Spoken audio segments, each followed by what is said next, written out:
texted it to him. I already texted it. We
Good evening, everyone.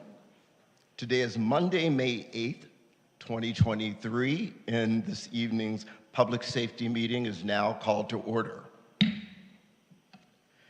We begin to acknowledge that the land on which we gather, and that is currently known as the City of West Hollywood, is the occupied, unceded, seized territory of the Gabrielino Tongva and Gabrielino Kritz people. Now for the Pledge of Allegiance.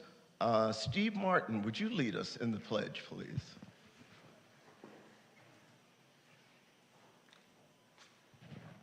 I pledge allegiance to the flag of the United States of America and to the republic for which it stands, one nation under God, indivisible, with liberty and justice for all.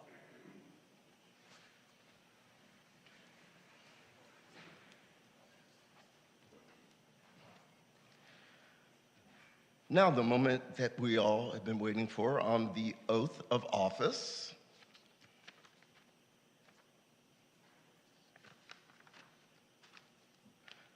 On the agenda tonight is the oath of office. City council members will provide the oath of office to newly appointed public safety commissioners. Director Rivas, do we have an order? We do, yes. So if I can have Mayor Pro Tem Erickson come up to provide oath of office to Robert Saltzman.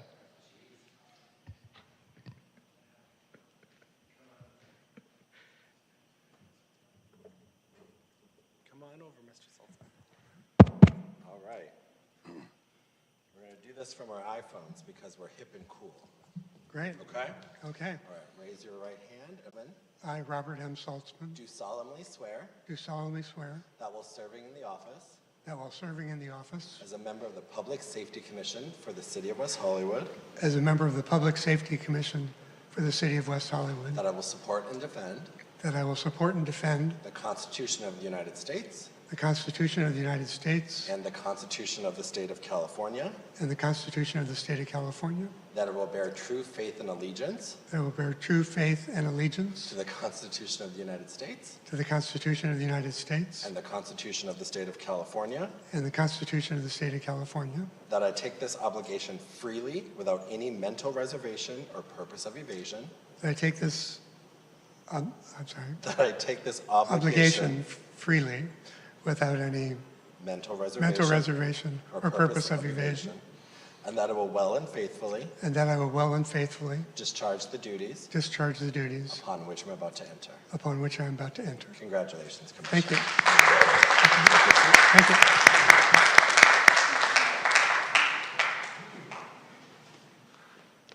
So we can ask Councilmember Byers to come up to provide the oath of office to Joy Freiberg.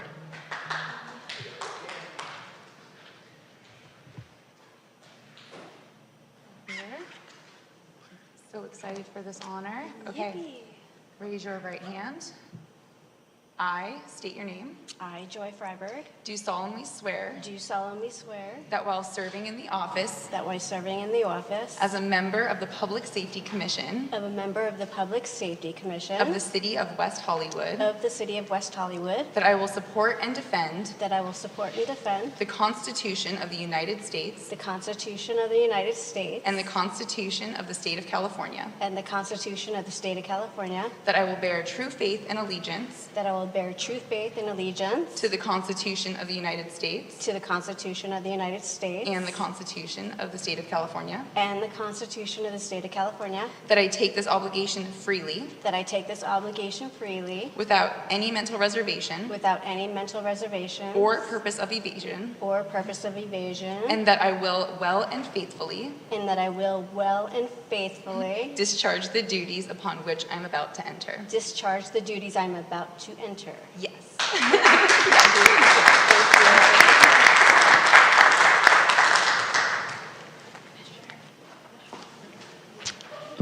Up next, if I could have Councilmember John Howman provide the oath of office to Bill Harrison.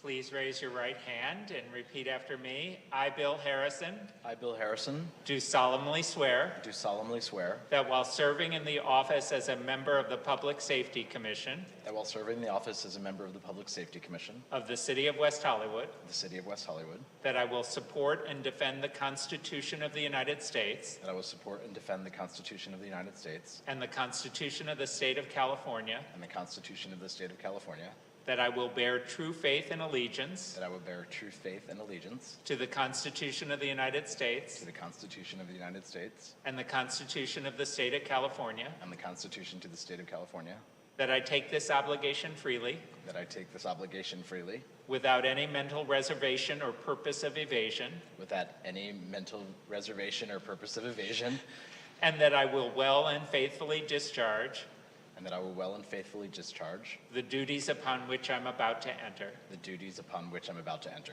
Congratulations. Thank you.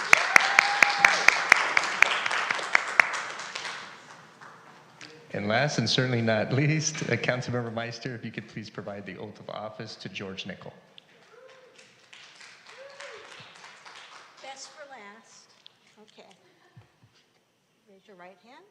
I, George Nickel, I, George Nickel, do solemnly swear do solemnly swear that while serving in the office that while serving in the office as a member of the Public Safety Commission as a member of the Public Safety Commission of the City of West Hollywood, of the City of West Hollywood, that I will support and defend that I will support and defend the Constitution of the United States the Constitution of the United States and the Constitution of the State of California, and the Constitution of the State of California, that I will bear true faith that I will bear true faith and allegiance and allegiance to the Constitution of the United to States the Constitution of the United States and the Constitution of the State of California, and the Constitution of the State of California, that I take this obligation freely that I take this obligation freely without any mental reservation without any mental reservation or purpose of evasion, or purpose of evasion, and that I will well and faithfully and that I will well and faithfully discharge the duties discharge the duties upon which I am about to enter. upon which I am about to enter. Congratulations. Thank you. Thank you.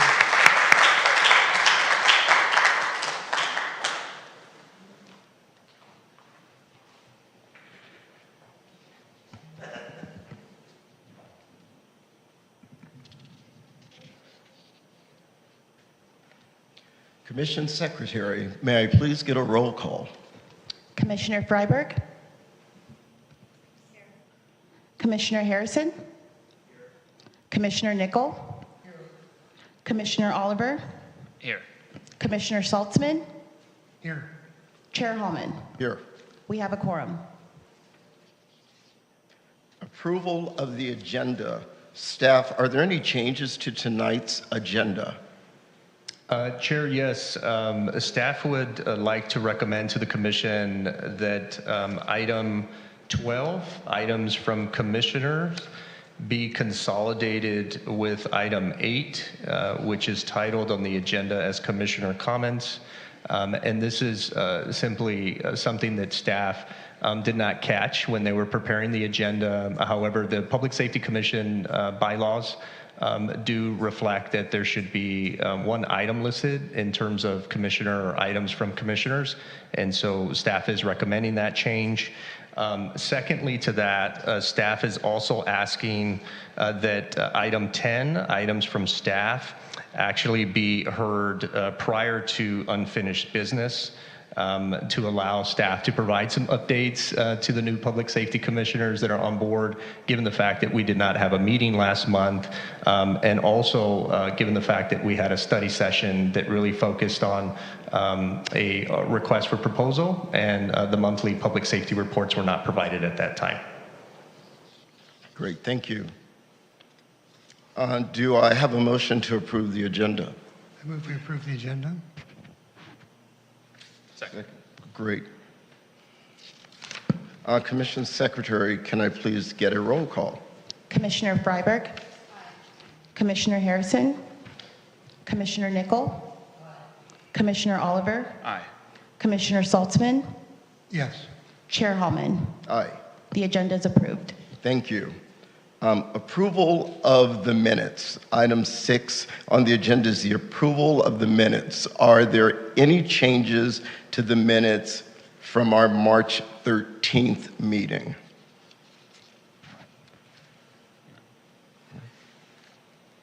Do I have a motion? So moved. Do you have a second? I think you have to, since you're the only one present.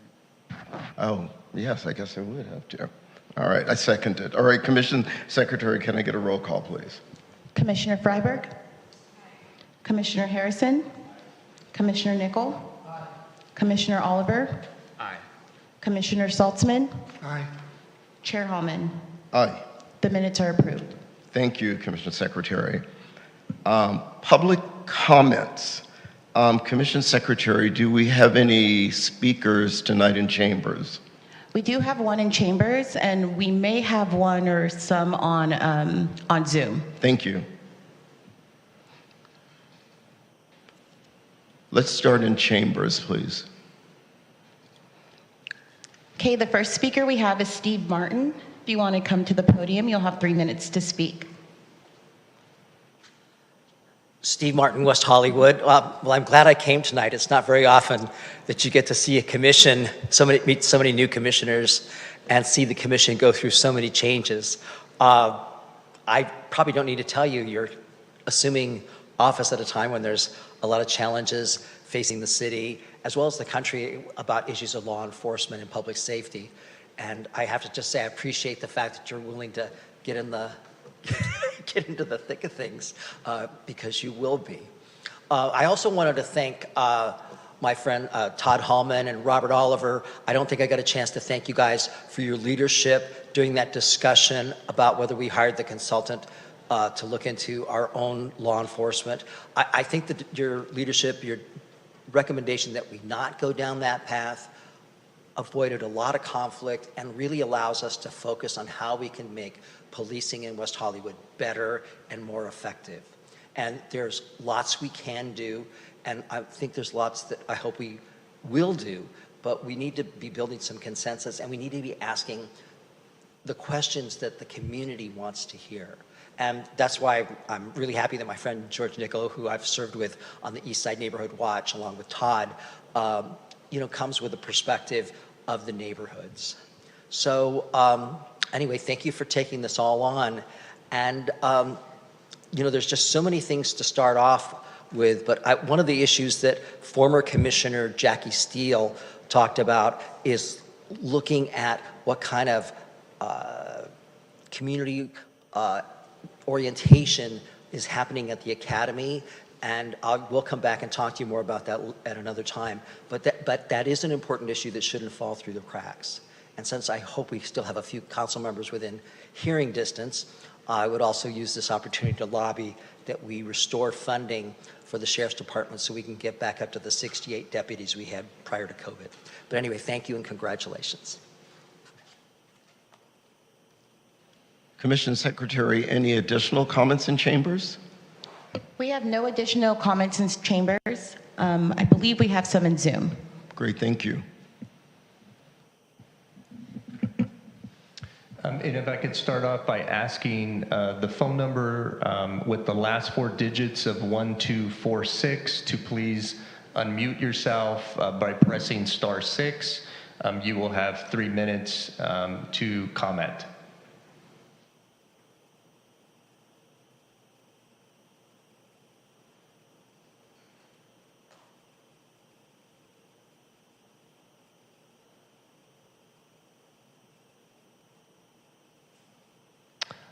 Phone number ending in 1246. I can see that you're unmuted, but we cannot hear you in the chambers. If I can move on, and we'll circle back with the last 4 digits of 5670. If you can please press *6 to unmute yourself. You'll have 3 minutes to speak if you wish to at this time.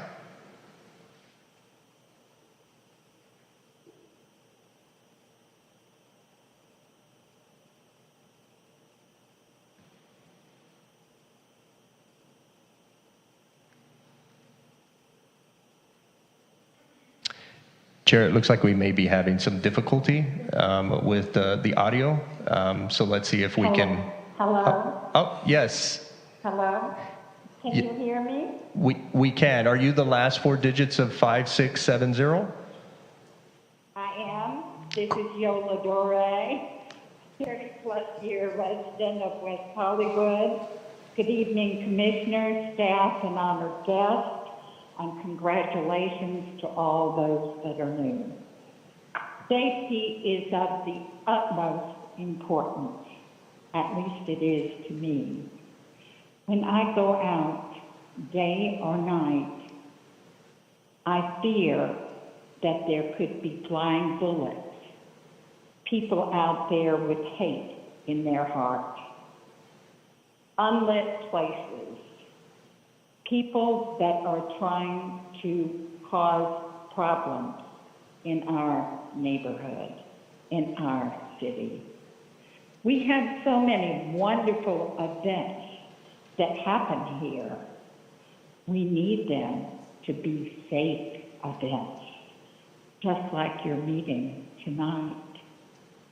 It's very important to me to participate, to make this city the best it can be for all the residents, not just some.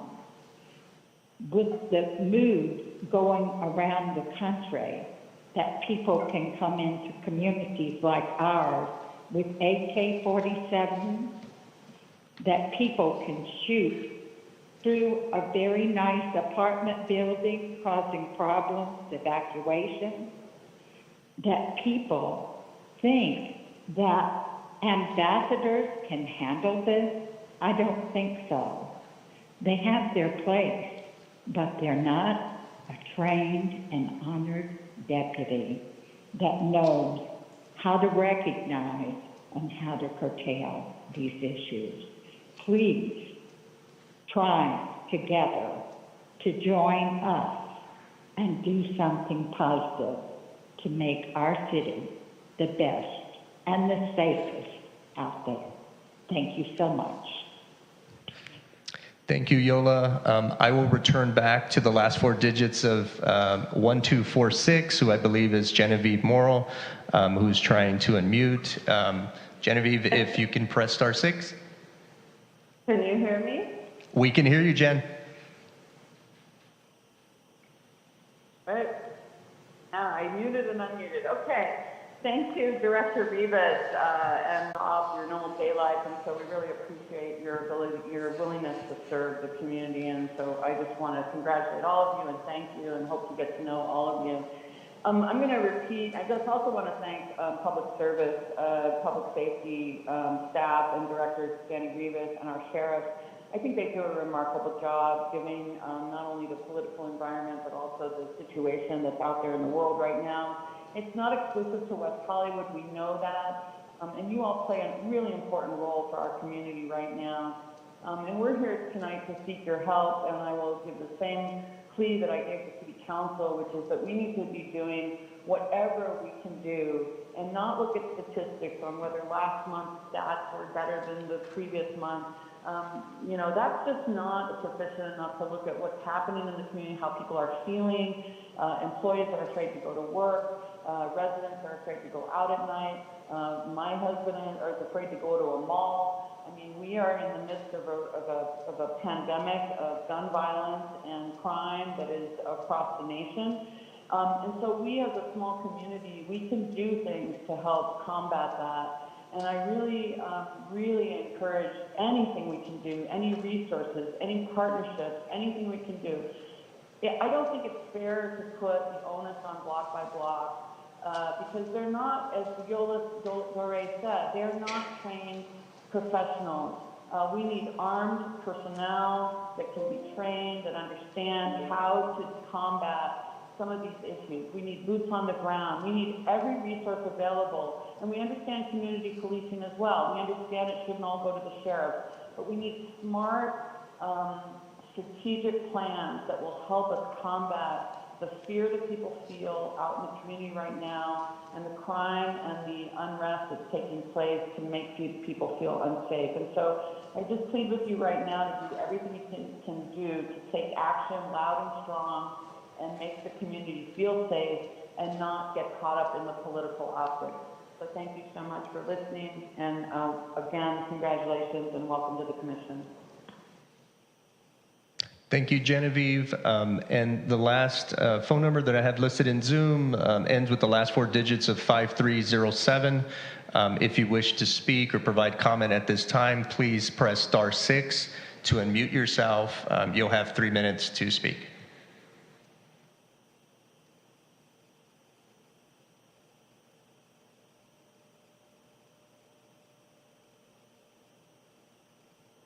Chair, that's all the speakers that we have during public comment at this time. All right, great. Thank you, Director Rivas. Section 8, as Director Rivas mentioned, we moved one item forward. So first, Section 8A, Commissioner comments and items from commissioners. This portion of the meeting has been set aside for general comments, announcements, requests, and/or other issues of concern from members of the Public Safety Commission. I'm going to start by first personally welcoming all of our new commissioners.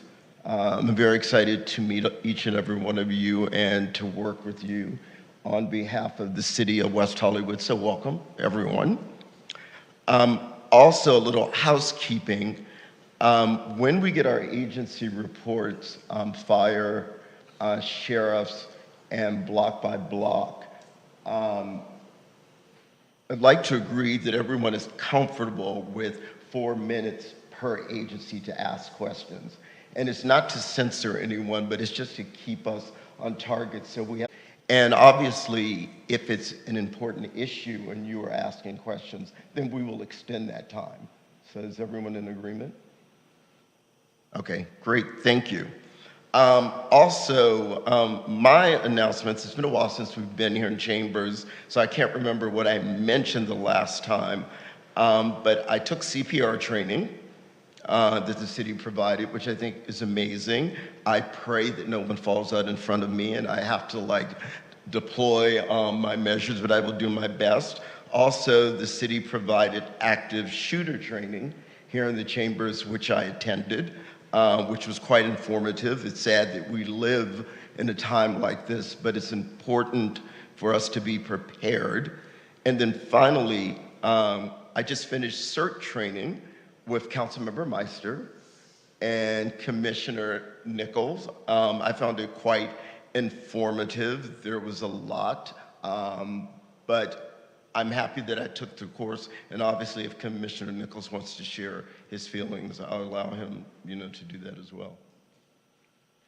Any other commissioners have comments or questions? I do.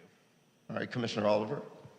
So, well, welcome to the new commissioners, the majority of the commission tonight. Welcome and congratulations. I am really proud to have served on this. This is the end of my second term on this commission, and now is a time that new appointments are being made, and existing commissioners are being asked if they want to be considered for reappointment. There have been a lot of changes in my life. I'm serving the community in different ways now, and ultimately that's why we're all here, is to serve the community. I have decided not to seek reappointment after all. I think I'm excited, and I'm mixed.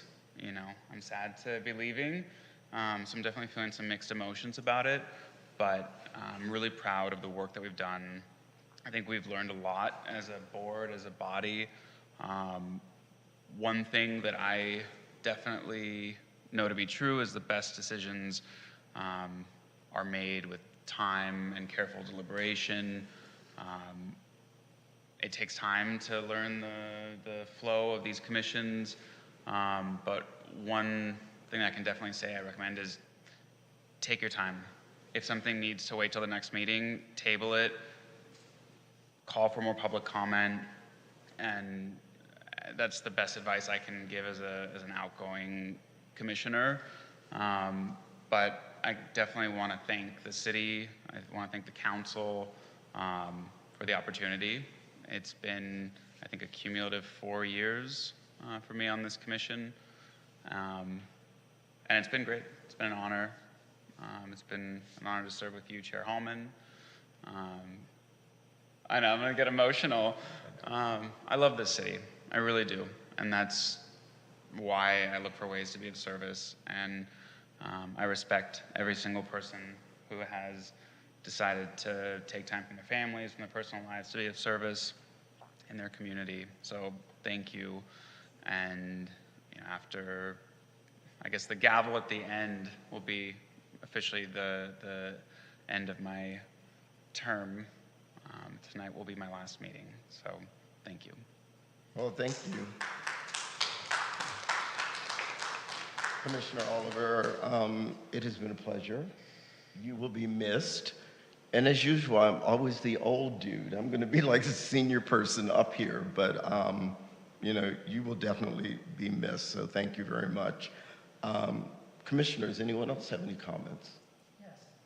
I'd like to mirror what you said about the CERT training, which we completed. It took 3 Saturdays, and we learned a lot.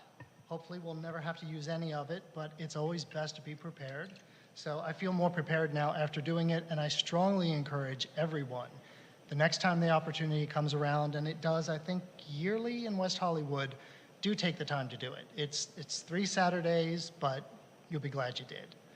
And then I also did a ride-along with Fire Station 8, which was, again, really informative. It was very interesting. It's my local fire station, right near my house. So it was very interesting to hear their perspective. And then I also did one with the police on Friday evening, Cinco de Mayo. So it was a good night to get out there and see everything that happens in the city.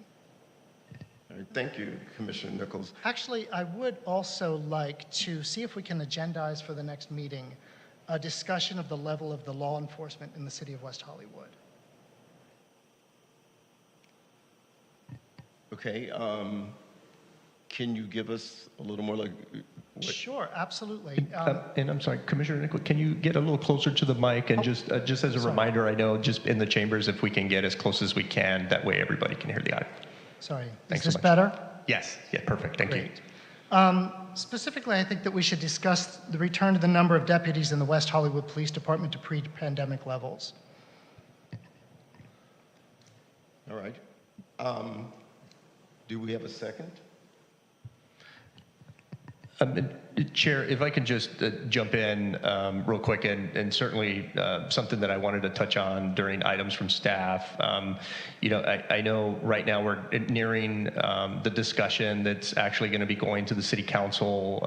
Actually, this coming Monday at their next council meeting, City Council will be receiving a semi-annual community safety update, and that is going to entail actually the last 6 months of data as it relates to our public safety partners, which will include our Los Angeles County Fire Department, our Los Angeles County Sheriff's Department, as well as our Block by Block Security Ambassador Program.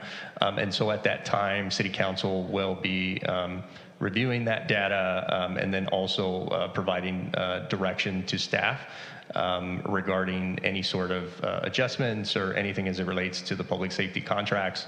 And then following that, in June, there will be a meeting that the City Council will be having to discuss the budget for the upcoming fiscal year. So it would be my recommendation to the Public Safety Commission, given that we do have a number of new commissioners, and congratulations to everybody.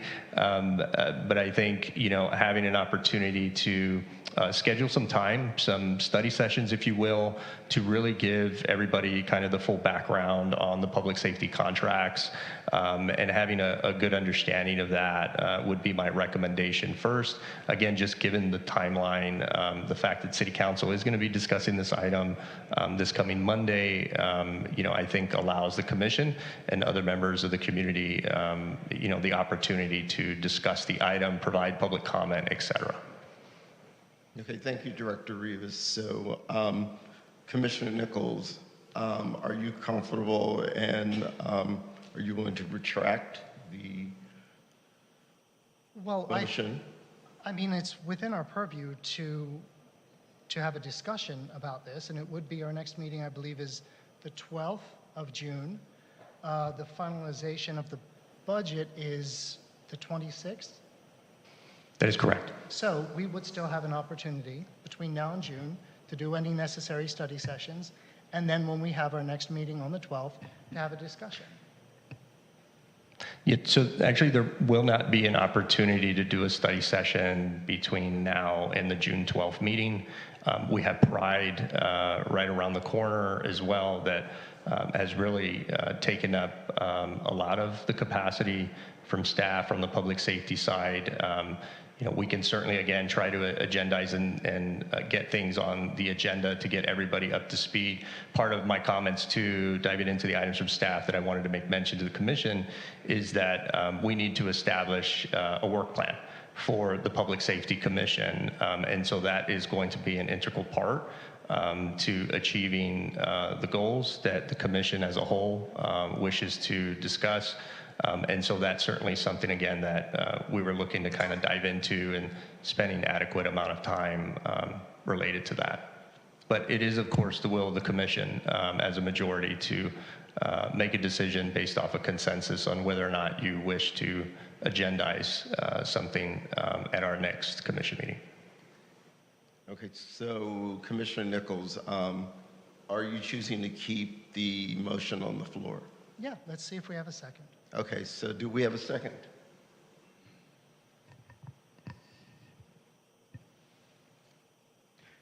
Okay, so we don't have a second, so the motion will not move forward, but we will, under the direction of staff, have our study session. Correct, Director Rivas?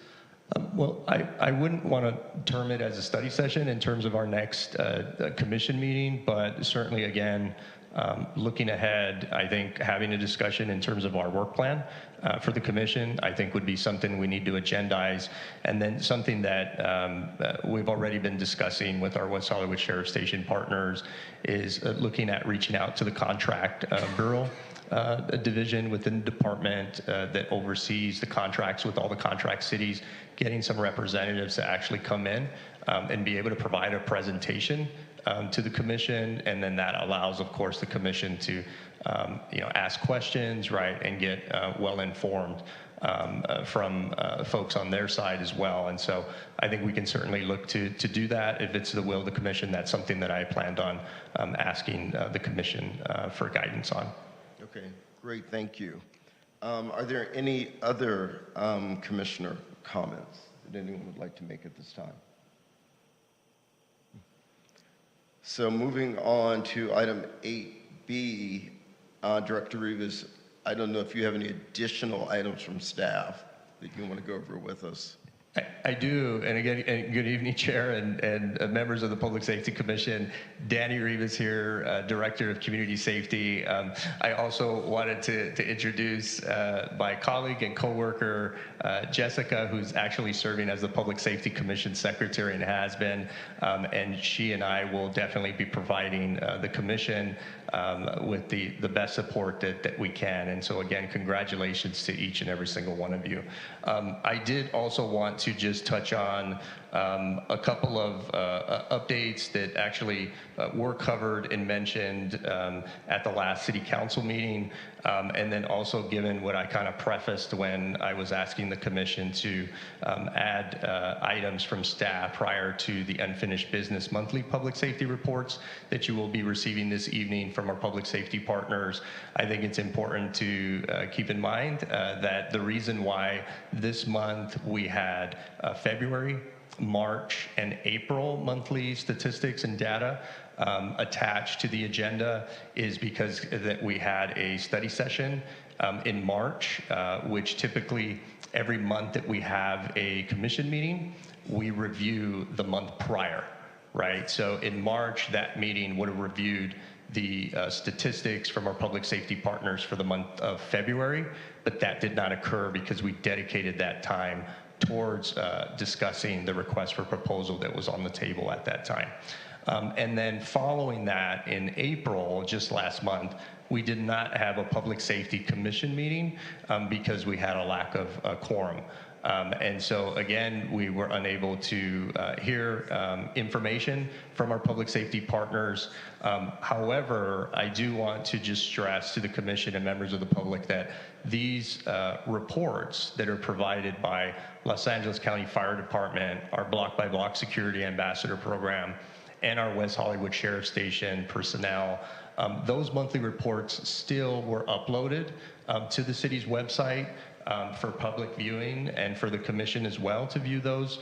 So just know that when we receive those reports, even though we did not have the Public Safety Commission meetings, those reports and that information was still posted on the city's website. So for folks that wish to view these statistics and the data, they're more than welcome to go to the City of West Hollywood website at www.weho.org/public safety reports, and then you'll be able to actually see each report broken down by the 3 public safety partners that will be presented to you this evening.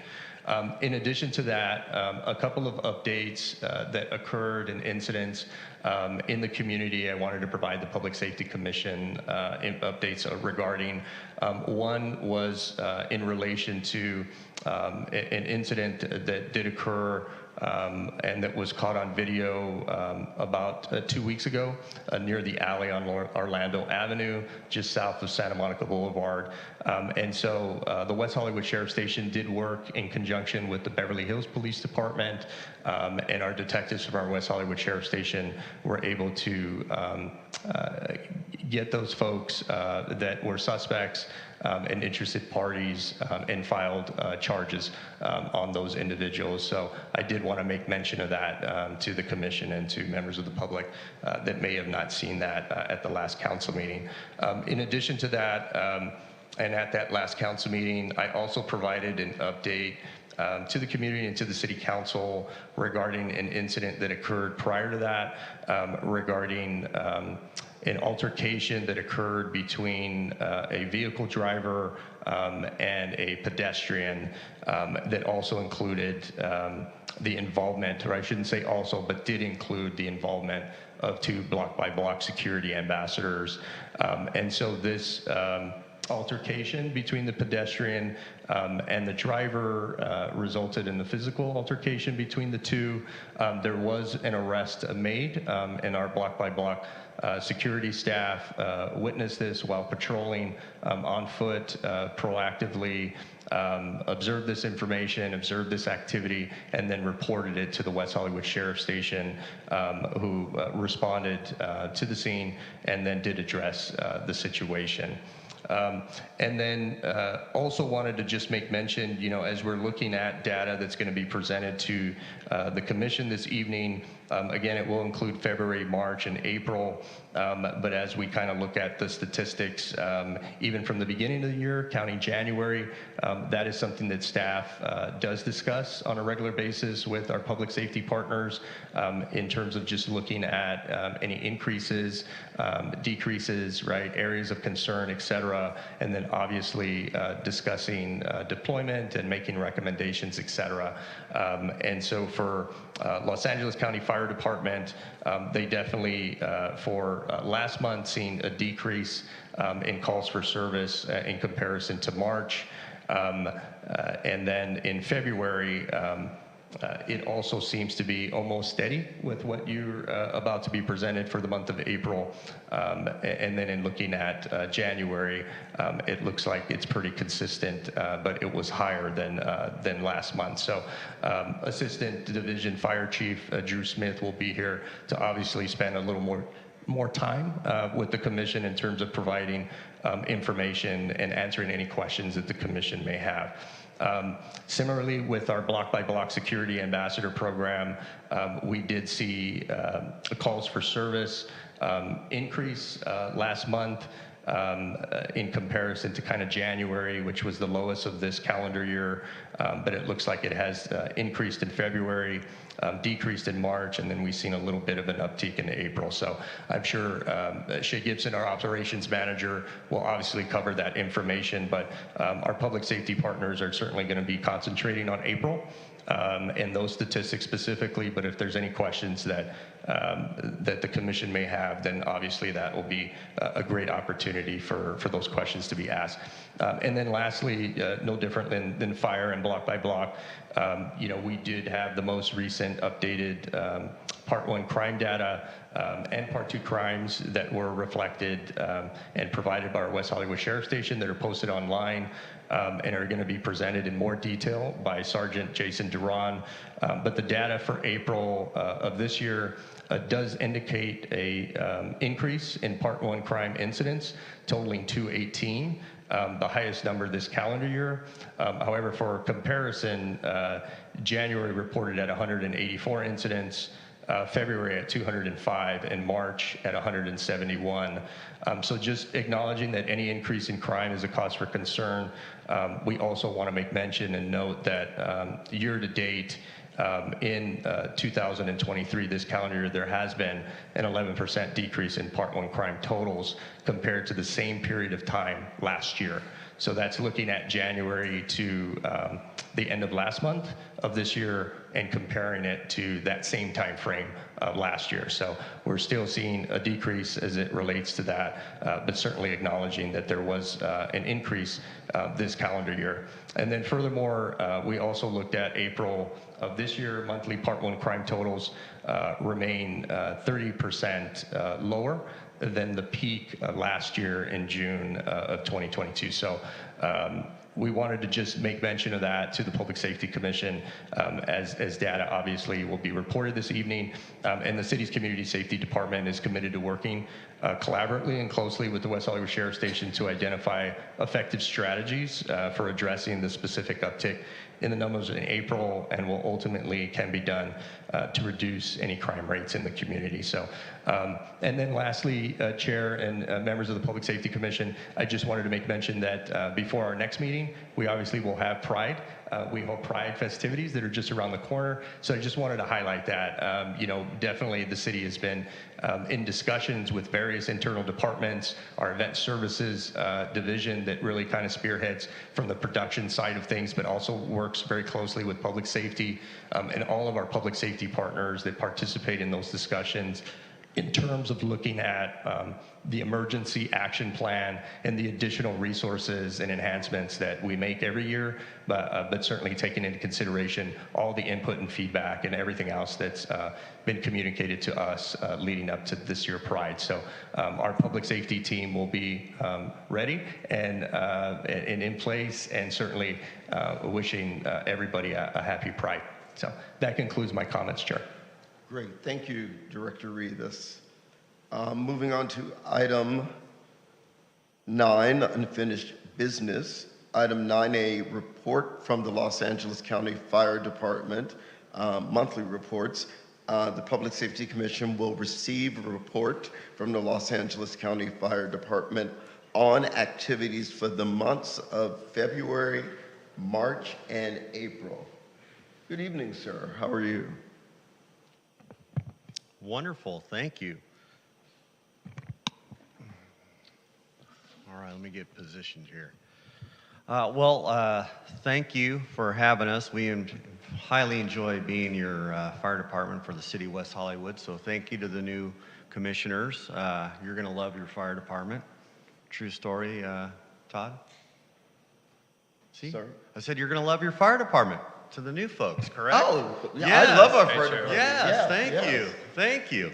And Commissioner Oliver, I've been here 3 years and now you're leaving and I'm still here. So my name is Drew Smith. I'm the Assistant Fire Chief for Los Angeles County Fire Department. I represent as your Fire Chief for West Hollywood.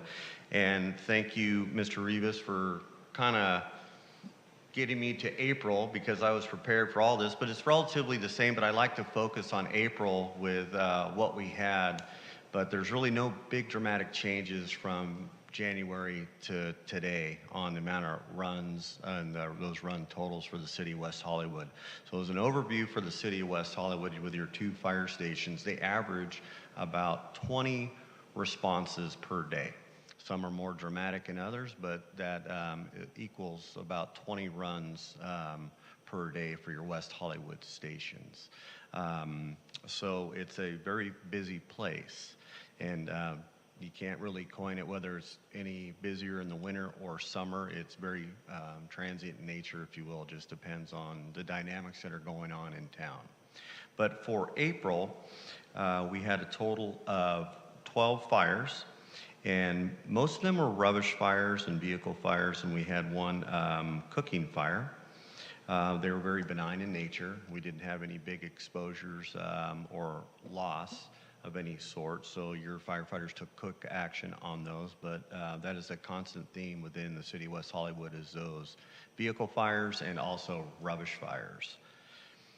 We had a total of 442 EMS calls, and 118 of those required advanced life support, 197 required basic life support. And with that, also looking at our service calls and then our good intent calls. So there's a couple things I'd like to give you on what the difference is in a service call and a good intent call. So a good intent call is that somebody says, oh my gosh, I think there's something happening, I think there's an emergency. We show up and say, this is okay. And so they had every good intention to call 911, which we want folks to do. And then once your fire department got there, most likely with our sheriff partners there, we identified that there's no emergency needed. So, and then a service call would be something that we would go out and let's say somebody's water line breaks on their washer, or something happens and a water line breaks and it's a service call. It could be something to, you know, a lift assist possibly, or just something that we can go and be good stewards of our profession, and that would be something as far as a service call that we would handle. So we like some of those good intent calls lead to major emergencies, so we want people to call 911 if you think that there's something that needs to be done by your fire department, that's for sure. So as we look into where we're at and where you're going, your fire family's doing great. So we've been busy, as you know, as we start transitioning into spring and summer. The activity actually gets busier, longer daylight hours. People like to be outside a little more, so you might have a increase in some of the activity that your firefighters and paramedics are going on. I'm glad to hear that Commissioner Nickel, you went on a ride along at Station 8. That is some great men and women that are at that fire station. So hopefully you enjoyed that and saw a little glimpse of the way we live. So we are a fire family. We spend a third of our lives together. So you get to know pretty people pretty well. So we are doing good. So I appreciate the partnership and the support with the City of West Hollywood. Glad to hear that you also did the CERT training. So we did 23 persons, graduated, I believe, April 29th, I believe it was, or yes, somewhere in there. So appreciate any of the feedback, which we already talked about. So thank you for those kind words. Captain Harper's a wonderful man and does a great job. So appreciate the kind words. He's a great person. And we're in the, I don't think it ever ends, but we're working towards Pride.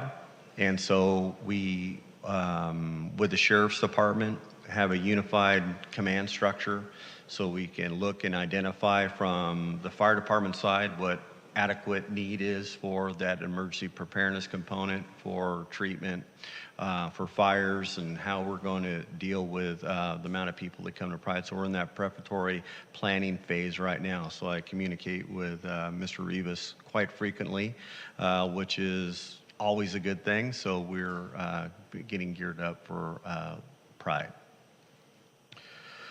Also with Danny Rivas, we have constant communication, so I don't want you to think that the only time you're going to hear from your fire department is when we meet once a month.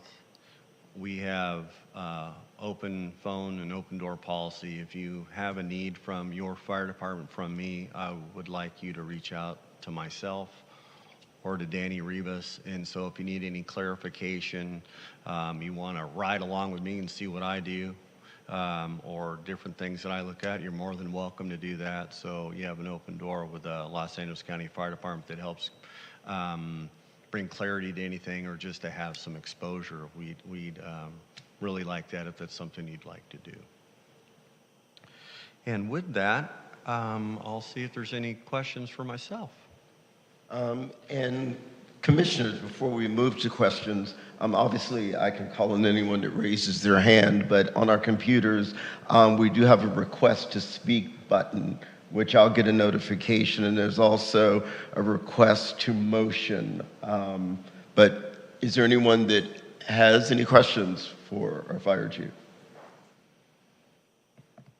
Go ahead.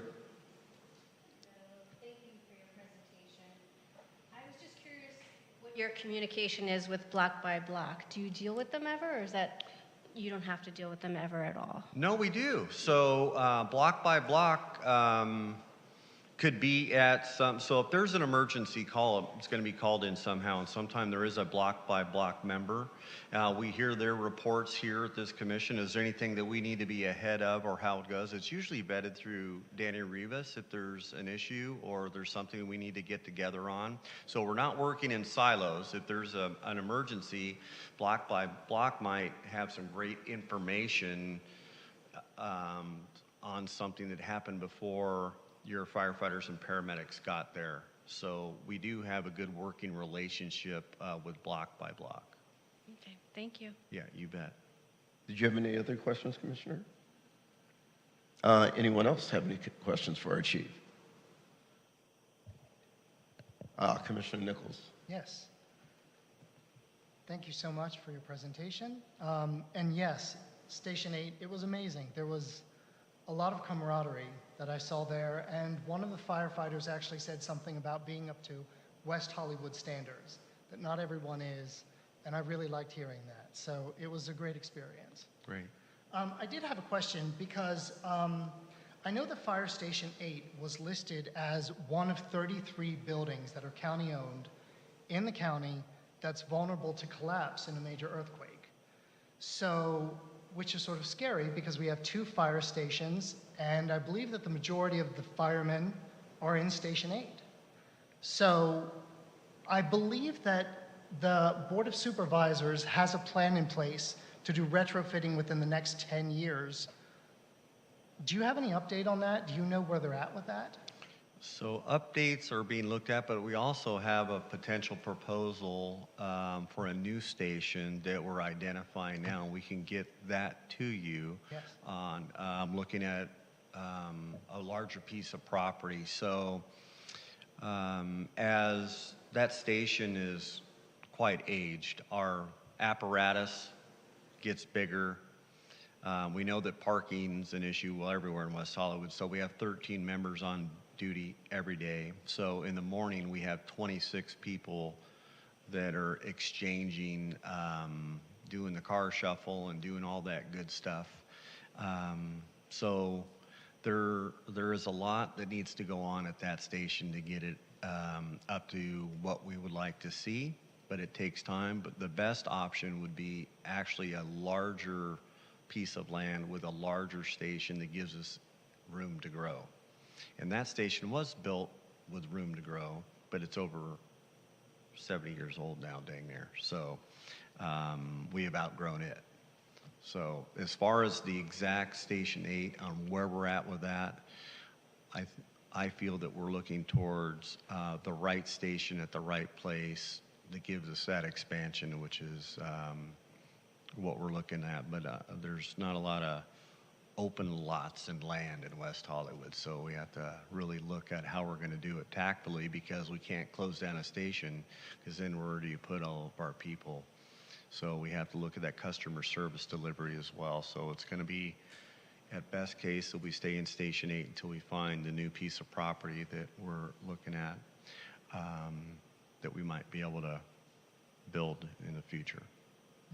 The quarters there are really cramped, and I They are. certainly did hear a lot of that, not just retrofitting, but finding an entirely new place. So that's good to hear, but in the meantime, it is a little concerning that it's still vulnerable to collapse. It is. That is correct. It is, but with that, we have our construction and maintenance. They do annual inspections, and we do, if we have damage or something that we see, it is identified. The Los Angeles County Fire Department has a significant and robust construction and maintenance division that we can bring experts in to look at something if something needs to be retrofitted or if something's of critical infrastructure that we can do. But I don't think that we're there yet on, based upon what I hear from our construction and maintenance folks, so. Good. Great question. One other question, and actually talking about the lack of parking for the firemen and women there, I know that they expressed concern because their cars have been broken into repeatedly, parked on the street, the ones that don't have within the secure facility. So that's not a good situation either. Right. Well, there's opportunists out there, and your firefighters can be easily targeted as creatures of habit. They know that they go for 24 hours, they can identify, so they become really victims of a crime. There's only so much parking at the station, and there's only so much parking that happens in the street. And so with that being said, the firefighters need to get creative on where they can find parking. There's parking across the street, but then that leaves it in a vulnerable position because people that don't have the best intentions can target those. So it is a challenge. We're working through it, and so we don't really have a solution because that station was really built for a hometown West Hollywood station that in best practice that somebody lived 10 blocks away and could come to work. But we don't have many of our firefighters with the county being so big that live here in West Hollywood that can just walk to work and not have to worry about cars and such like that. So, and the street and parking has changed since the origin of that building, and how the lots have changed over the course of time, but that fire station has remained the same, so it becomes challenging where your firefighters are going to put their vehicles. So I appreciate you identifying that. So, and I talked to Danny Rivas about this, and we're well aware of it, and it's sad that they get broken into, but we try to do our best, and I know that with the public safety elements in West Hollywood, that everybody's doing their best to kind of make that sure that it doesn't happen as best they can. Great. And then one last thing. There were concerns expressed to me about lack of ambulances, that it comes up, it goes down, but that there have been times when ambulances have not been available. I know that we contract with an independent firm, but they said that it was worse earlier on in the year. It's gotten a little bit better, that it goes back and forth, that the company McCormick has difficulty retaining staff due to low salaries, other problems. Where are we at with that? Do you see any solution to that? So I can talk to how we can accommodate a patient. So in best practice, you get firefighters and a paramedic, Los Angeles County Fire Department. Then we have a partnership or an agreement with McCormick Ambulance that shows up to provide the transportation need. When they're fully staffed, we can get out taxed or have a call volume that we're waiting for a delay. So right now, it can be challenging because the amount of ambulances that are available due to their staffing, but we have mutual aid agreements, like we can call Los Angeles Fire Department and they can help us with some transport. We can work with Beverly Hills Fire Department if we need to help that. But your firefighters are also, we will transport people, not the best case scenario, but we'll transport those patients in the fire trucks if we have to, which we've done before. So if we know that we have a delay in ambulance transportation to get to the hospital, so simple math, if we know that the ambulance is delayed by 20 to 30 minutes because they're coming from somewhere else, and we know that we can make it to Cedars within 11 to 12 minutes, we make it happen. And we get creative because we want to do what's in the best interest of the patient. So sometimes we can be challenged with the ambulance company. I feel that they do a great job, but sometimes they get challenged in that corporate America world with stuff. And so, but your ambulance service, McCormick, does us a great job, but they get overtaxed sometimes with the call volume. Got it. Thank you. Okay. Great. Commissioners, anyone else have a question for our fire chief? All right, sir. Well, thank you. As always, it's great seeing you. Thank you. Appreciate Maybe it. I'll take you up on that ride along with Do you. it. So I would like the experience. I'm like Denny's, always open. Just tell me when you're ready and we'll do this. Thank you very much. You bet. Item 9B, reports from the Los Angeles County Sheriff's Department. The Public Safety Commission will receive a report from the Los Angeles County Sheriff's Department on activities for the months of February, March, and April. And just a reminder to all commissioners, try to keep your questions to 4 minutes, and Director Rivas will just keep time for us, just so we're aware of where we're at. And Sergeant Duran, welcome. Great to see you as always.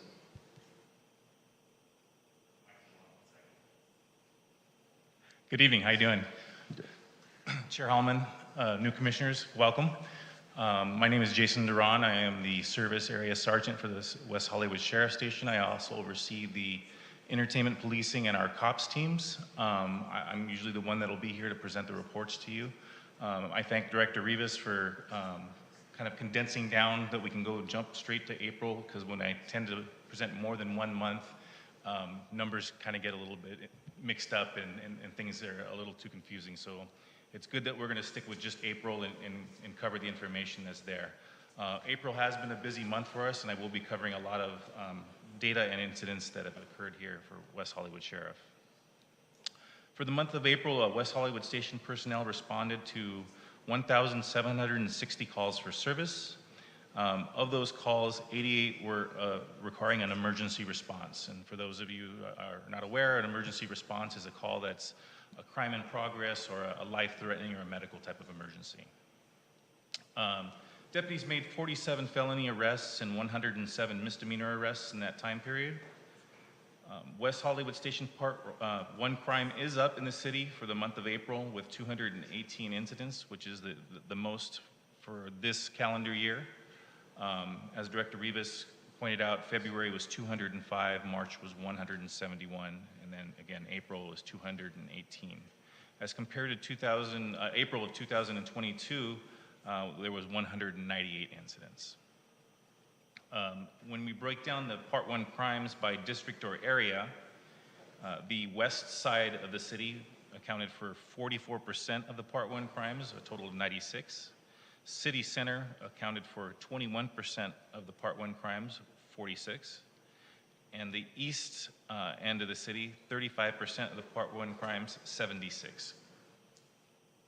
In comparison to last year, the West District was down 14%, City Center was up 39%, and the East area was up 40%. Overall, our crime is driven by theft, grand thefts, petty thefts, vehicle burglaries. That accounted for the majority of all our Part 1 crimes within the city. There were 24 pickpocket incidents in the month of April. The vast majority of these incidents involved cell phone thefts while victims were at nightlife venues within the Rainbow District. I'm sure that you are aware that we have had a continuing problem with pickpocketers in those districts and in that area, and we continue to encourage public to be vigilant and protect their belongings when in those locations because, again, it's a crime of opportunity. Those people out there are looking for people that are vulnerable, possibly intoxicated, not paying attention. So we do continue to encourage public to be vigilant when you're at those type of venues. Catalytic converter thefts continue to occur in West Hollywood and surrounding areas. We had 25 in the month of April.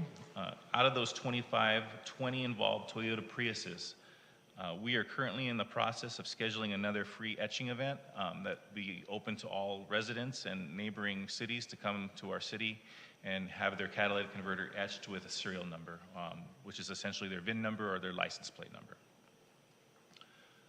Residential burglaries are down 5 compared to 10 from last year. Aggravated assaults are down by approximately 11%. There were 3 rapes in the month of April. 2 of these incidents are actively being investigated. Our COPS and EPT teams continue to conduct weekly operations based on crime trends. They'll focus on things of catalytic converters, vehicle burglaries, things of that nature, depending on what we're seeing as a trend or an increased amount within the city. Our teams also do outreach with unhoused persons within the city, offering services and resources that may be available to them. Traffic-related incidents within the city, there was one scooter versus pedestrian incident that occurred on April 29th in the area of La Cienega and Holloway Drive. And it was a privately owned scooter. It was not one of the rental scooters. There were 8 DUI arrests in April, 6 of which involved a traffic collision. Our special teams is currently in the works of trying to develop another or a secondary community academy. Last year we had a community academy where citizens from the city were offered the opportunity to come and experience some of the information and things that we do here at the Sheriff's Department. Our next community academy, we do encourage all the new members of this commission to attend. It is a valuable experience. I'm going to cover some notable incidents that have occurred within the month of April. On April 6th, at approximately 9:15 in the morning, our COPS team deputies were driving in the area of Sunset and La Brea. The deputies saw a person standing near a vehicle in a gas station parking lot. They recognized that person from a wanted flyer generated by our detective bureau. The person was wanted for a robbery that occurred in West Hollywood in March. The suspect was arrested and found to be in possession of a loaded firearm. The suspect was also linked to 2 other robberies in the area from neighboring agencies. Friday, April 7th, at 8:13 in the morning, deputies responded to 7100 block of Santa Monica regarding gunshots fired call. I'm sure a lot of you are aware of it at the Dillon apartment complex. Upon their arrival, deputies along with LA County Fire located a female suffering from 2 gunshot wounds. The victim was transported to a local hospital in stable condition. She has since been released from the hospital. Deputies additionally located 5 bullet holes in the victim's wall. It appears that the shots came from the apartment located directly across or in front of the victim's residence. The target location was contained and callouts were made. Nobody responded from inside that location, and our special enforcement team arrived at the scene and assumed a tactical command of the situation. We also had a crisis negotiation team respond and a mental evaluation team respond. Numerous attempts were made to make contact with the suspect, and they were unsuccessful. Neighboring apartments were evacuated as a precautionary member. The Red Cross responded to assist with the evacuees, and the evacuation of the site was set up at Plummer Park. Members of our Special Enforcement Bureau entered the location and did not locate a suspect. Deputies from the West Hollywood Sheriff Station conducted a search of the building and also did not locate a suspect inside the building. Detectives from the West Hollywood Sheriff Station are conducting an investigation and have identified a person of interest in this case. On April 11th at 5:15 in the morning in the area of Genesee and Santa Monica, a victim observed 2 males removing a catalytic converter from a Toyota Prius that was parked on the street. The victim called 911. The suspects noticed the victim making the call and watching them, and proceeded to follow the victim in their vehicle. The suspects used their vehicle to block in the victim's vehicle. The suspects exited the vehicle armed with a baseball bat and a handgun and demanded the victim's property. The suspects are currently outstanding, and our West Hollywood detectives are currently working on that incident. On April 25th at 9:30 in the morning, 2 people were walking in the alley directly behind La Boheme restaurant on Santa Monica Boulevard in Orlando. They were approached by 3 suspects, one armed with a handgun, the other with a rifle-type firearm. The suspects demanded their money. A 3rd victim was walking on the sidewalk when the robbery was occurring, and he was also robbed at gunpoint.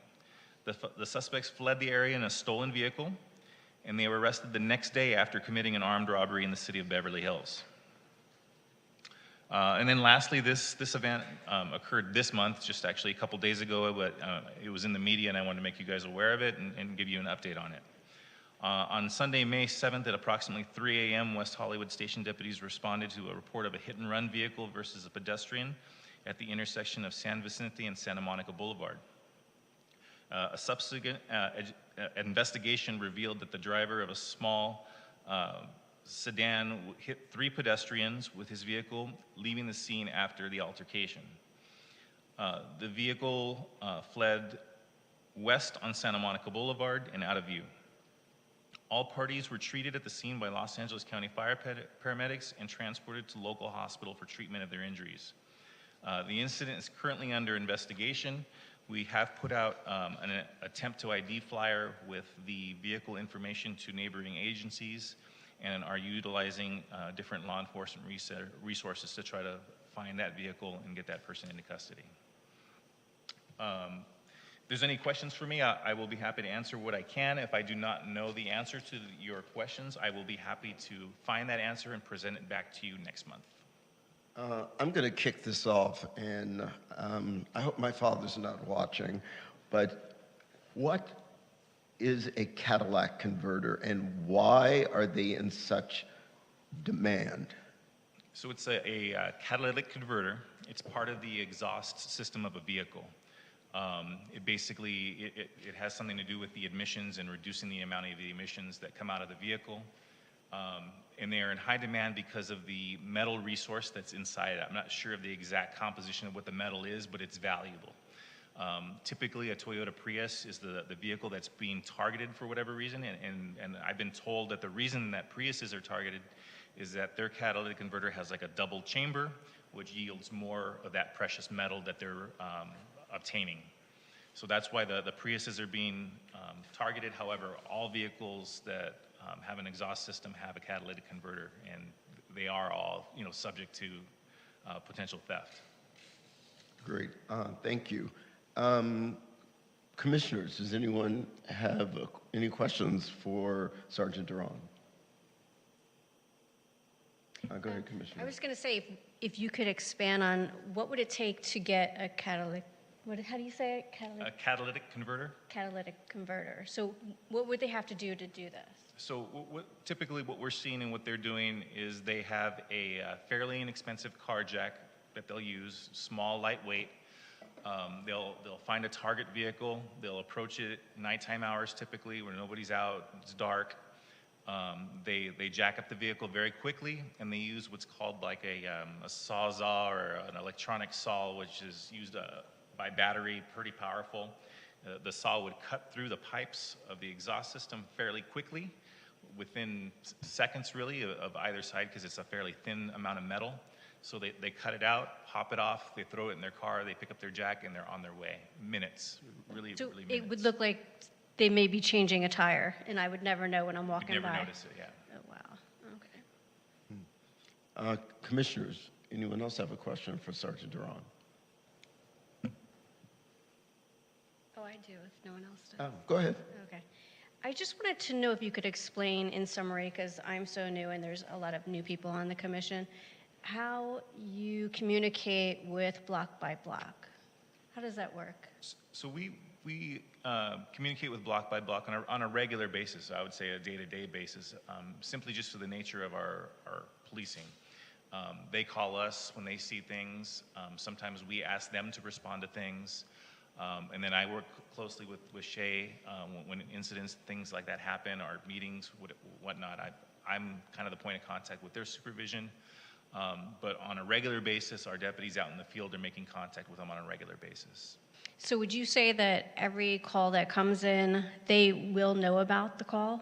Or is it just certain, if you, oh my God, only if you need their help is the only time they would know about anything, or? Kind of the same way back and forth. If they needed us or we needed them, that's how they would know. Our system for calls is a computer-based system that's a dispatch call, and we use radios that are on a sheriff's department frequency. They don't have access to that type of equipment, and we don't have, well, we do have access to their radios, but the systems that we use, they don't have access to, so they wouldn't necessarily be privy to our calls. Okay, so if you were looking for a suspect, would you tell them immediately who you're looking for? It just depends on the circumstances. Obviously, if it was suspect, it was armed or a dangerous person, we may notify them. However, we don't want them to get involved in a situation like that because it would be dangerous to them, being that they're unarmed. Okay, thank you. You're welcome. So, can specifically the example of the, can you hear me? Yes. Okay. The example of the fight that broke out, which I believe was right up the street here, the pedestrian and driver, I believe. Yes. Would you say block by block responded effectively, efficiently? How did that impact what you do, and were they equipped to handle it in any different way? You know, I don't think that I'm really qualified to make that determination. They were there. They were the ones that made the call. They were good witnesses, which is extremely helpful in law enforcement. We need people that see things, that can identify people, that can give us good information, and that's what they did. Whether or not they could have taken action, that's something I would hate to try to make that determination based off of a video. I wasn't there. I mean, anybody can intercede in a situation. However, it may turn into something else that could be more dangerous. All right, any additional questions? Just go ahead. Yes. If I understand correctly, you said that there are occasions when you refer a situation to the block by block. Could you give us some examples of when you would do that? So a really good example was when the incident was going on at the Dillon. Our resources were extremely thin. We had very few radio cars and personnel available to respond to calls. So we did have some calls that were involving some transient type of activity, something of that nature, and we asked them to respond to see if they could evaluate it and help out and find a remedy, because we were not going to be able to respond to something like that in a timely manner. So things that are considered more of a lower priority call, less of a factor of danger is what we would ask. Thank you. Commissioners, any additional questions? Just one more question. How do you communicate with the public? In what way? In any way. You know, like if you wanted to get an announcement out, and it could be anything. If you're looking for a suspect and you want everyone to see the picture of this person, how does that work? So I'll go that route first. So we have various sources of social media that we utilize with the Sheriff's Department that are the typical social medias, Instagram, Twitter, Nixle, things like that. As soon as we have information that's viable to the public and available to put out there that we have vetted and that is reliable information, we start putting it out using those social media platforms. We typically wouldn't throw something out there too quick. We wouldn't want to jump the gun on something and put bad information out there. So those would be some of the sources that we would be doing that with in terms of notifying the public of something. Okay, and let's go really far out with this and say, let's say there was a emergency, a huge earthquake, knock on wood, wherever it is around here, and you had to connect with all of the public. How would you do that? So there is a part of the 911 system. It's like a reverse 911 system. I'm forgetting the terminology is what it's called, but basically, it would basically push information going outwards the opposite direction. So anybody within a geographical area would be getting messages. On their cell phone? On telephones, yeah. And then there's also other platforms that are in conjunction with like our Emergency Operations Bureau, where they would send out emergency alerts, things like that. In a major earthquake or something of that nature, our level at our station probably wouldn't be doing that just because of the amount of calls and the amount of things going on that would be emergencies. It would be coming from a higher level, a more organized base of emergency organizations and resource. Okay, thank you so much. You're welcome. Thank you. Commission Secretary, do we have comments in chambers for the sheriffs? Yes, we do have one member of the public which wishes to speak on this item in chambers, and I believe one in Zoom as well. All right, great, thank you. So we can start in chambers. All right, so we have Victor Olmachenko. If he wants to go ahead and approach the podium, you'll have 3 minutes to speak.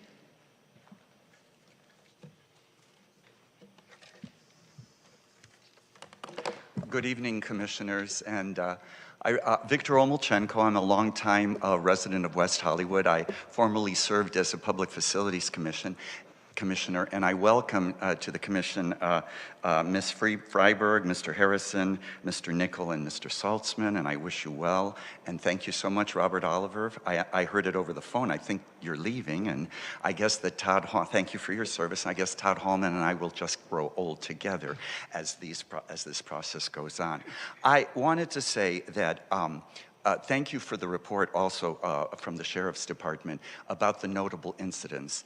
I believe that the report of stats, which I do look at, I like to review, I don't go really a deep dive, but the tragedy that happened at the Dillon, and I know the victim has come out all right, the criminal, the suspect is still on the loose, and hopefully we'll find him soon. But what would have been helpful is, like to me, is when you show the Part 1 crimes in all of those tables, this one incident of horror at the Dillon apartment, was it an assault? Was it larceny? What exactly was the crime, and how is that reflected in the stats? And I think that perhaps for the public and for you commissioners and for the whole area of public safety, it would be helpful if there were some narrative regarding the notable incidents at the beginning of the report, regarding what details about it, any of the follow-up that happened. And you know, I live in the center of the city, but I shop at the Trader Joe's on the east side, and I get around, and somebody came up to me and said, Victor, whatever happened to the murder of that 23-year-old girl along the Avalon complex by the Trader Joe's that occurred in October of 2021? What's happened? Perhaps it's being investigated. Is it a cold case?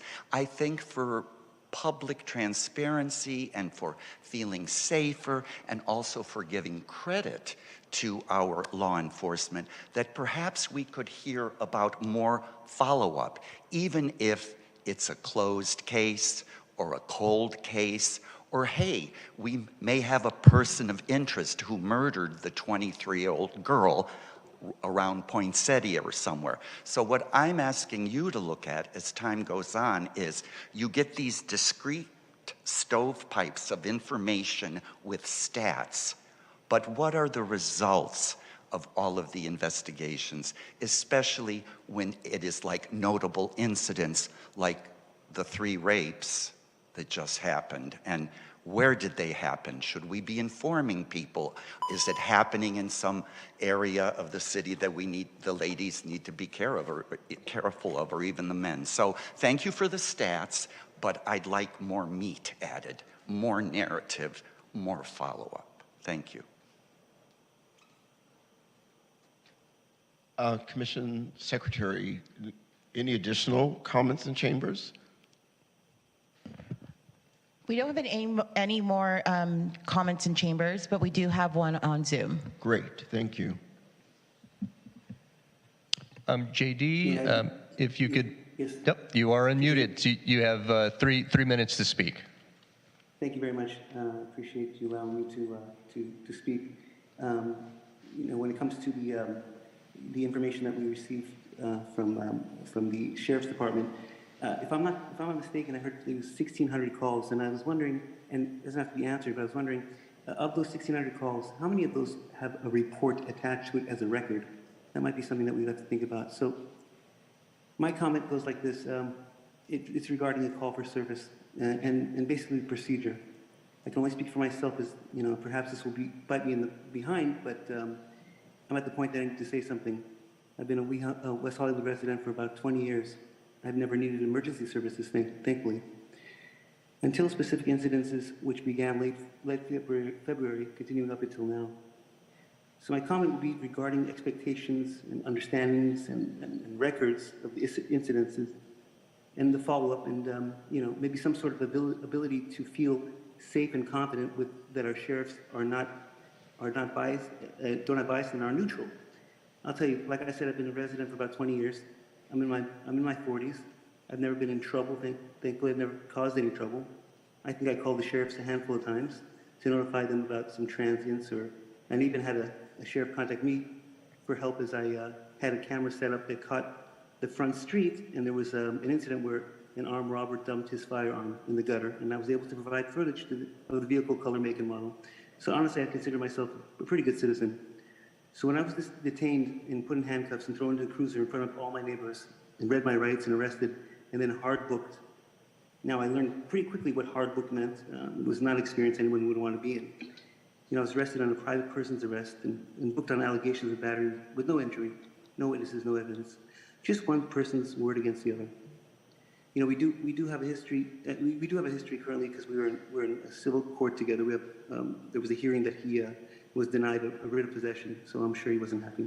I spent 8 hours going through one of the worst experiences of in my life, and I was told to remove my shoes and sat in a cold cell barefoot for a misdemeanor with a $500 bail. Wasn't given any food until I signed out at almost 8 o'clock at night. It gets a little more sinister, so that was on Friday, and of course I finally got home, and on Monday morning, I noticed an electrician removing the camera from my doorway. I went out in barefoot in my pajamas, and I asked, who gave you permission to remove this camera? Where another man from behind ran up and got in my face, proceeds to yell at me, without any reason, shoves me with such force that I fell backwards 3 or 4 steps. I was in shock. I ran back into my unit and called 911. I told the deputy what happened. Deputies were dispatched, arrived about 3 hours later.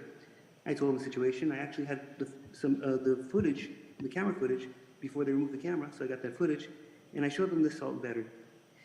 I said I wanted to conduct a private person's arrest, and there should be no reason why anyone should put their hands on somebody else. JD, I'm sorry, your time is up. Okay, so okay, well then I guess my time is up. Then I guess that is what it is, right? Thank you for your comment. Well, thank you very much. Chair, that's all we have on Zoom. That's all we have. Commissioner Nichols, did you have questions for Sergeant Duran? Actually, yes. Thank you so much for coming back to me. Sergeant Duran, hi. Good to see you again. Nice seeing you. Following up on the question about how information reaches the public, I know that there were concerns during the incident at the Dillon about how quickly that information did get out to the public. Normally, there would be a public information officer at a station that would be tasked with doing this, yes? Not necessarily assigned to the station. We have never had a formal public information officer at our station. But, I mean, it could make sense to have one, considering Absolutely. that we have a lot of high-profile things that happen in West Hollywood. Right. With the incident that happened at the Dillon, we had to wait for what we call a PIO to respond from our Sheriff's Information Bureau, which they did fairly timely, and they got basic information out there pretty quickly. But yeah, it would be a great asset to have at our station. Great. Thank you. Commissioners, any additional questions for Sergeant Duran? All right, thank you, sir. I just wanted to touch on just a couple little things that were made in the comments. Oh, certainly. When it comes to the 3 rapes that occurred within the city this month, I can't provide too much information on those because it's a sexual assault allegation, which there's quite a few privacy restrictions that I can't really comment on too much. So typically when we report on rapes or sexual assaults, it'll be very, very basic information. So unfortunately, there's not much I can put out there with those. And then the other caller happened to mention something about reports being associated with our calls. Of the 1,760 calls that we had, every single one of our calls is documented via a log. Whether or not that turns into an official police report depends on what happened in the call and what it was a crime, whatever happened. So not every call has a formal police report, but every call has a log entry type of a report that is associated with it. Thank you. Any additional comments? All right, thank you, Sergeant Duran. Item 9C, reports from block by block security. The block by block security ambassadors will now provide reports on activities for the months of February, March, and April. And good evening, Mr. Gibson.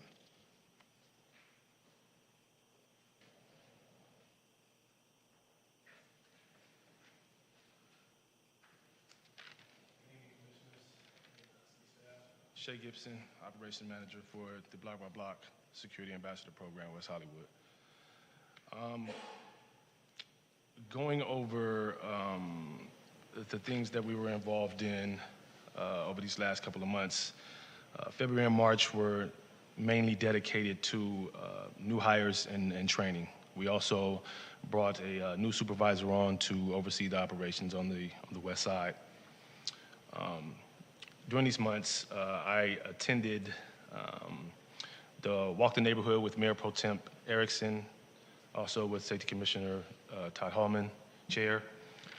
Sheriff and Code Compliance were also in attendance.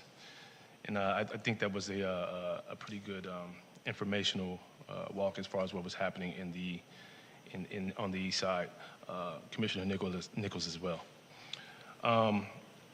I had the opportunity to give a presentation to the Human Service Commission on the security ambassadors and the services we provide. I think they went fairly well. They seemed to be very interested in the things that we were doing out here. Per request, Block by Block was in attendance at the Drag Queen Storytelling at WeHo Library. Also per request, we were in attendance with Sips with Seppi, which was hosted at the Butcher, the Baker, and the Cappuccino Maker Cafe on Sunset, which is basically community engagement. Also, we attended a training for National Sexual Assault Awareness and Prevention Outreach with the Sheriff Department. And we also were present per request during a dedication of the Shalom Peace Square at the intersection of La Brea and Lexington. Mayor Shine was to speak, as well as representatives of the Israeli consulate. So of course, we did have an incident that we all know about where we had two individuals engaging in a physical altercation on the corner of Santa Monica Boulevard and San Vicente.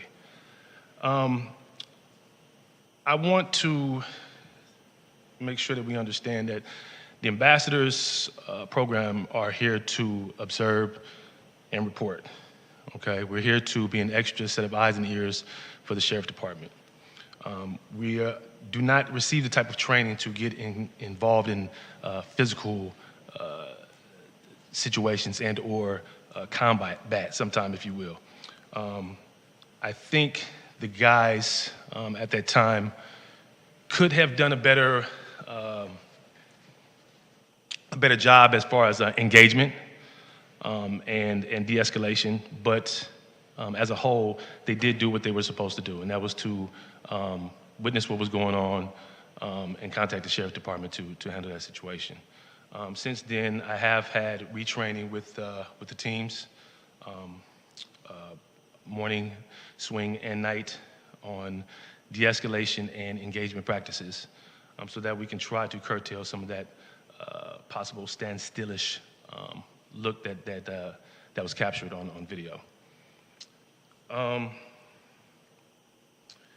Other than that, we're just trying to get ready to prepare for Pride. I do want to say that our safety escort numbers have jumped up, so people are calling and asking for requesting safety escorts, and we've been gladly been able to accommodate with that. So other than that, I guess I'm ready for some questions. I have a question. Since you mentioned it's safety escorts, how exactly does that program work? Are any residents or any employees in the city able to call and ask for a safety escort? Yes, sir, this is correct. So all they have to do is call our duty phone number and our vanity line and request a safety escort. If it's something that you need in advance, you can do that as well. Just let us know the time and the date that you need us there. But we have a 24-hour hotline, so you can basically just call us up, let us know that you're feeling unsafe or you would like to be escorted from A to B, and we'll come out and we'll do that. And just one other point I'd love for you to clarify for everyone. Our block-by-block ambassador teams, they are not armed, correct? This is correct. They don't have handcuffs. This is correct. They don't have pepper spray. This is correct. They don't have batons. This is correct. Correct. So again, if you can just reiterate, their purpose and function is to observe and report and be an extra set of eyes and ears for the sheriff department. All right, thank you. Commissioner Saltzman. Thank you. I wonder if you could talk just a little bit about the training that the ambassadors receive. Sure. So we receive training. We have a bi-weekly training series that we go through, and that's year throughout the whole entire year.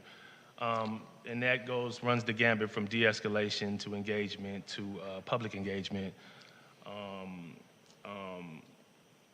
how to effectively contact the sheriff department, and things of that nature. We also have trainings on how to notice signs of dementia for the elderly community that we have here. So it runs a whole gambit of things. Each topic is a different training topic each month that the teams are put under. Thank you. Would it include, for example, what the city ordinances say about riding bicycles on sidewalks? Yes, it would. Yes, it would. And we definitely are not supposed to be riding any bikes on the sidewalk, definitely. I appreciate hearing that because on more than one occasion I've nearly been run down on the sidewalk by an ambassador riding a bicycle. And so I just would appreciate that would be part of the training. Well, I definitely apologize for your experience, but that should not be happening. Ambassadors are typically in the street. They walk their bikes across the crosswalks. If they're feeling unsafe for whatever reason in the street due to traffic situations, sure, they are to get onto the sidewalk, but they are to be walking the bike. Great. Thank you. I appreciate it. You're welcome. Commissioner Nichols.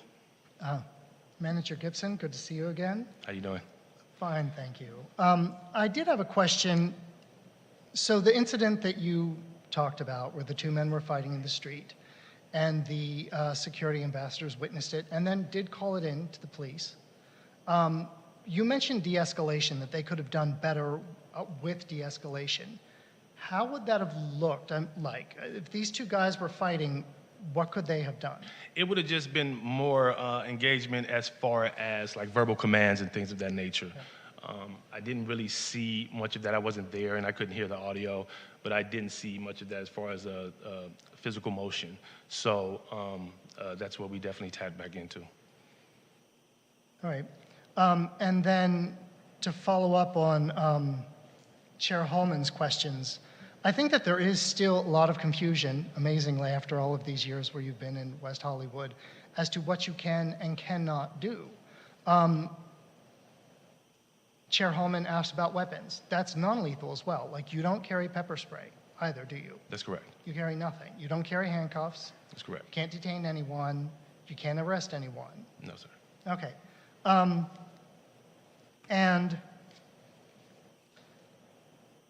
what about homeless outreach? What does that look like? What do you do as far as that? So we typically will, comb the streets. We make what are called unhoused community contacts. We basically want to make sure that the person is alive. We will offer to connect them with social services. If they are receptive to that, then we will try to facilitate a meeting between them and one of the city service providers. Typically, two locations will either meet at Plummer Park and or West Hollywood Park. Okay, thank you. Commissioners, any other questions for? Yes, go ahead. I'm just curious, regarding scooters, do you provide commands? How do you interact with scooters on the sidewalks? So the guys that are usually on foot patrol, if they're seeing a scooter causing an obstruction across the sidewalk, we typically try to, move them out of the way so that the pedestrians have a natural flow on the sidewalks, and also to help our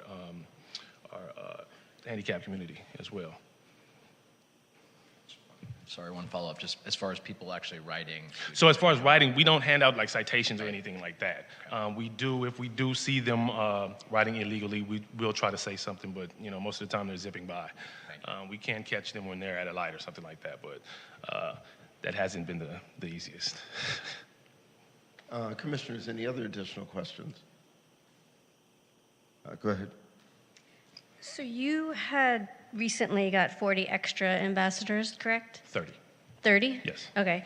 And so are they trained and ready to go? Where are you at with that process? Yes. So it typically takes about a good solid month, I would say, to complete training fully. But we are up and running and good to go. Each new ambassador that comes in, of course, has to go through this training. There have been several new faces that have been in the community. I know me and Mr. Hallman had discussed this a little bit previously. But that happens because I will try to continue to have the best possible manpower out there that I can. Okay, and then how are you communicating with the public about who you are? Basically, so we do a lot of meetings and a lot of public forums, and then also through Director Rivas and the city's communication channels. Okay, and then also, can you just touch upon how you communicate with the Sheriff's Department? Yeah, via either a direct phone call. We contact dispatch. They do have one of our radios. We don't have their radio, so we don't listen to any of their things. We typically will not get involved in violent situations, but we do communicate with the sheriffs on a daily basis. I do have a weekly meeting with them, and our ambassadors interact with them pretty much on a daily basis. So that's from the daytime to the nighttime entertainment policing team as well. Okay, and do you feel that you're missing anything, you need anything else that would help your ambassadors do their job better, maybe from the Sheriff's Department or from anywhere, from the city? Do you need help in any way? Not right now. I just want to make sure that my guys are they want to feel safe out there as well, right? So they do feel supported by the Sheriff's Department, and I think that's all we need for right now. Yeah, I mean, I can't imagine, they have nothing on them. They don't even have pepper spray. This is correct. This is correct. That's crazy to me. Well, a lot of times, the situation depends on how you're approaching the situation. We deal with 90% of the unhoused community members out here, so if you're approaching the situation aggressive or something like that, then that's 9 times out of 10 you're going to get that back from that person. But if you're approaching the situation with empathy, care, then you'll typically get a kind of response. You may still get cursed out and things like that, but they typically go ahead and comply with what you're asking. So is this a block-by-block policy that you can't carry anything, or is this just something you're just not allowed to do that because you're not trained as It's a policy. your policy? Yes. Okay. Okay. Thank you so much. You're welcome. Commissioners, any additional questions? Commission Secretary, do we have any comments in chambers? We have no comments in chambers. Any comments on Zoom? Chair, we do have a speaker, but I believe that they want to speak during the second public comment period. Okay, great. Thank you, Director Rivas. Well, thank you, Mr. Gibson. Thank you. Thank you all. Welcome. Thank you. Moving on, Director Rivas, just for the records, we moved 10 to item 8B, correct? That is correct. Correct. So then now we are at public comments. And you said we have a comment in Zoom, none in chambers, correct, Commissioner Secretary? We do have one in chambers as well. Oh, all right. Yeah. Let's start in chambers. Thank you. All right, Victor Almachenko, if you want to approach the podium, you'll have 3 minutes to speak.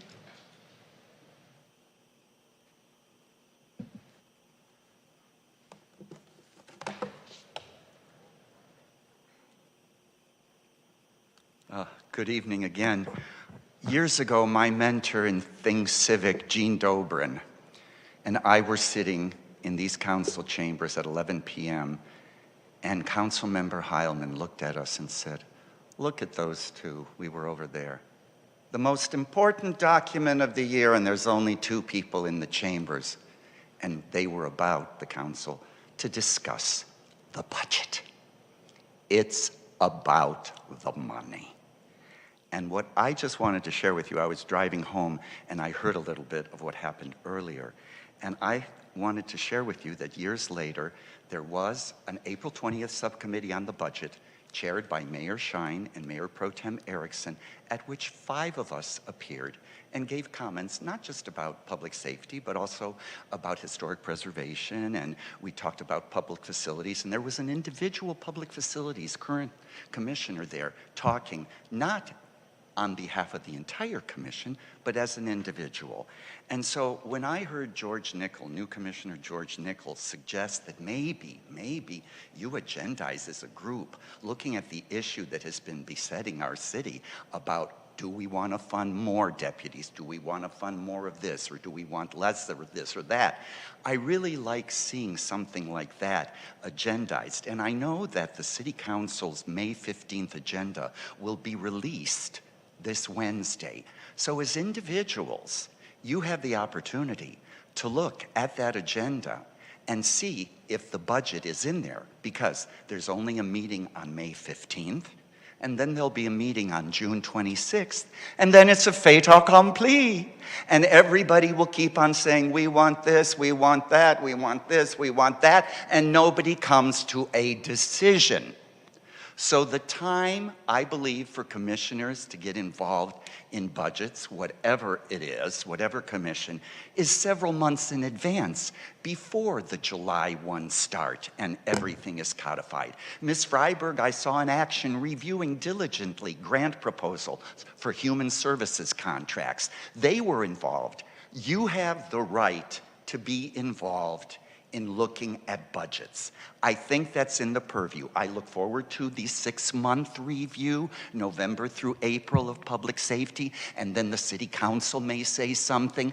But when do we, as commissioners, and when do you start implementing and giving suggestions? Hey, maybe we want more money for this and less money for that, where do you, as our individual commissioners, want this to go? So waiting and dragging it and, oh, we're going to study in the session and all that, the time is now. So when you think about it, if I had been on the commission with you, Mr. Nickel, I would have seconded your motion. So thank you, and I look forward to all of your service on this very, very important #1 priority, public safety. Thank you very much. Director Rivas, did you say we had a comment in Zoom? We do. So I'm going to start with the phone number with the last four, 3468. If you can please press *6 and state your name, you'll have 3 minutes to speak.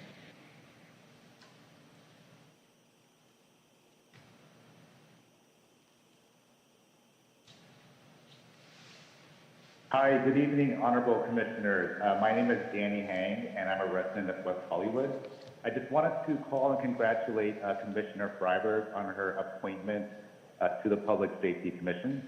I have served for many years with Commissioner Freiberg on the Disability Advisory Board, and have seen her in action on the Human Services Commission. Her passion for the city is unrivaled, and I believe that she will bring unparalleled positivity and conviction to the commission and its work. I'd also like to congratulate Commissioners Saltzman, Harrison, and Nichols to the Public Safety Commission as well. And also, I just wanted to say thank you to our public safety officials for the reports, especially block by block. I have seen block by block de-escalating homeless issues in the Rainbow District. I have seen block by block distribute pamphlets to unhoused individuals for social services. And I live in Mid-City, and I also have seen block by block personnel ride their bicycles on the street, not on the sidewalk, at least where I live. And lastly, I just wanted to close by saying happy AAPI month, and happy senior month to the city of West Hollywood. Thank you so much. Thank you, Danny. We do have 2 other folks. I do see a hand raise. JD, did you wish to provide? Some sort of a witness. I can only imagine myself would feel more confident if I had some sort of protection, just in case somebody jumped out at me. That's how I feel. I mean, I'm not sure why that isn't even something, you know, because anybody can walk down the street and have a pepper spray in their hand, in their pocket, you know, just in case. That's how I feel. And then I just wanted to finish up with my last comment, the reason why my whole thing was brought into this venue. So the biggest issue that I have is that there's the report. The reports are far from few.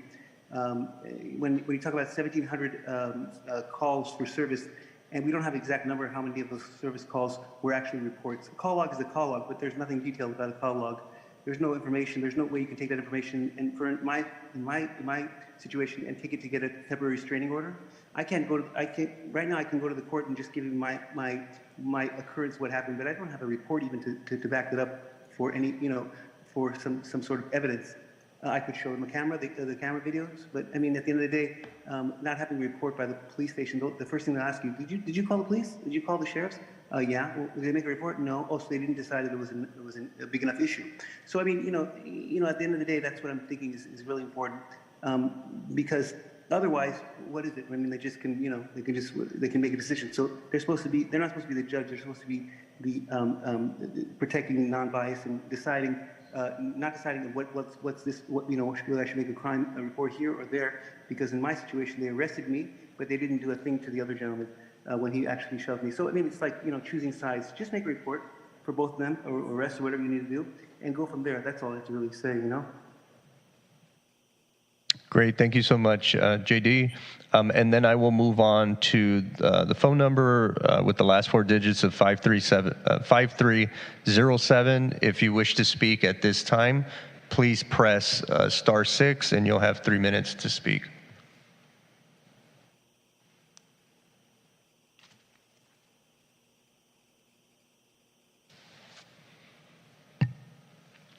Again, last 4 digits of 5307. If you wish to speak at this time, please press *6. Chair, that's all the speakers we have at this time. Great, thank you. And also for the record, 12 items from commissioners, we moved to item 8A, correct? That is correct, Chair. All right, so with that being said, everyone, I think this is probably one of our fastest meetings. Don't get used to it. We'll probably be here until 3 or 4 in the morning for some of them, so bring your blankie. Again, welcoming all of our new commissioners. I look forward to working with you. Thank you, Commissioner Oliver.